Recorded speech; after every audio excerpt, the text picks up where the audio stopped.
পূর্ণাম বাড়ি ফিরলে কেক কেটে হবে সেলিব্রেশন। তার প্রিয় লুচি, তরকারি, মিষ্টি, দইও হবে। রবিবার হবে মাংস। 10 দিন আগেই দেশের মাটিতে পা রেখেছিলেন বিএসএফ জওয়ান। অবশেষে আজ রেশনার বাড়িতে ফিরছেন, তাই খুশির হাওয়া পরিবার জুড়ে।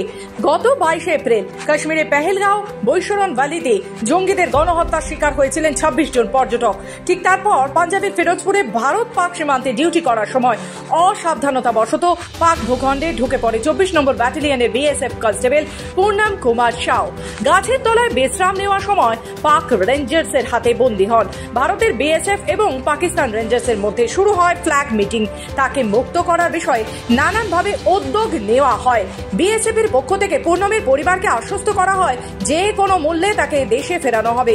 পূর্ণাম আটক হওয়ার কয়েকদিন পরই পাঠানকোট গিয়ে হাজির হন তার স্ত্রী রজনী সাউ এবং পরিবারের কয়েক সদস্য। ঠিক এই সময় জঙ্গি হামলার বদলা নিতে অপারেশন সিঁদুর শুরু করে ভারত পাকিস্তান সংঘর্ষের আবহে বিএসএফ জওয়ানের পরিবারের উৎকণ্ঠা এবং উদ্বেগ বাড়তে থাকে। এদিকে পাকিস্তানের সঙ্গে সংঘর্ষ বিরতি ঘোষণা হয়। দুই দেশের ডিজিএমওদের মধ্যে হটলাইনে মিটিং হয়। 14 মে পূর্ণাম সাউকে মুক্ত করে পাক রেঞ্জার্স আটারি ওয়ারগা বর্ডার দিয়ে দেশে ফেরানো হয় তাকে।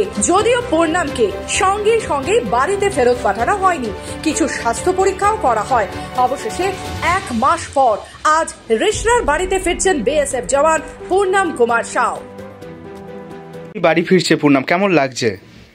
নিশ্চয়ই দেখুন, আজকে খুবই ভালো লাগছে। 1 মাস পর উনি বাড়ি, আজকে 23 তারিখ, আজকে উনি অ্যারেস্ট হয়েছিলেন। আজকে পুরো 1 মাস হতে চললো, তো নিশ্চয়ই খুব ভালো লাগছে উনি ঘর ফিরছেন। সত্যি মানে দেখতে গেছে আজকে আমাদের একটা দীপাবলি মনে করুন, মানে রামই আসছেন একজন, তো খুবই ভালো লাগছে স্যার। আজকে আমরা একটু ছোট সেলিব্রেশন করব, কেক কাটিং করব একটু, তো নো ডাউট খুবই ভালো লাগছে আমাদের। কখন আসবে কথা হয়েছে?